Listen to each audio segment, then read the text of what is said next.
At patawarin mo kami sa aming pagkasala para ng pagpapatawad namin sa nagkakasala sa amin. At huwag mo kaming ipahintulot sa tukso. At iadya mo kami sa lahat ng masama. Amen.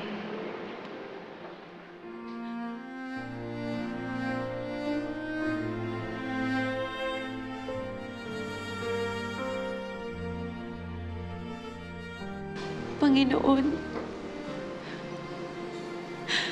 sana mahanap na po namin si Ethan. Hindi po namin alam kung saan kami magsisimula. Pero nagtitiwala po ako sa inyo na kayo ang higit na nakakaalam. Na kayo ang makakagawa ng paraan para mabawi ko ang anak ko.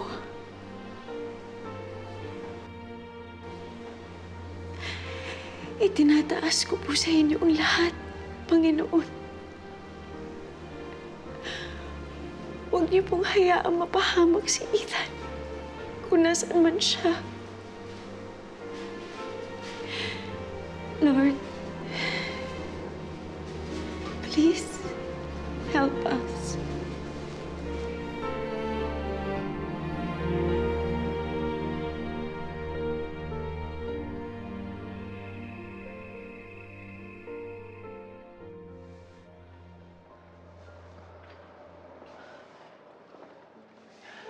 Hindi niyo kasama si Ethan? Ibig sabihin, hindi niyo pa siya nahanap? Nawawala nga ang apo ko! Nakidnap si Ethan! Si Amado. Malakas ng kutob ko si Amado may gawa nito.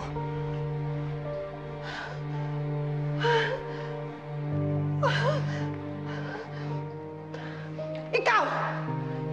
Anong ginagawa niyo ni Yaya? Bakit wala si Ethan? Hindi niyo napapalayan! Mabilis po kasi yung pangyayari, Ma. Ma'am, wala naman pong may kasalanan eh. Huwag kang sumagot! Kasalanan ng ina kung bakit nawawala ka po ko ngayon! Pabaya kang babae ka! Tama na, ma'am. Sumama-sama ka pa! Lato ang pati kayo! Nalusot ang kayo sa kriminal! Walang iya ka! Walang iya ka! Tama naman. Pabaya ka! Tama na po. Ma'am. Wala ka talagang kwenta! Ipagdasal mo!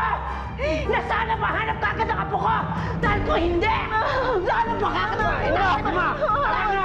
Iyak ka! Ma'am, tama na.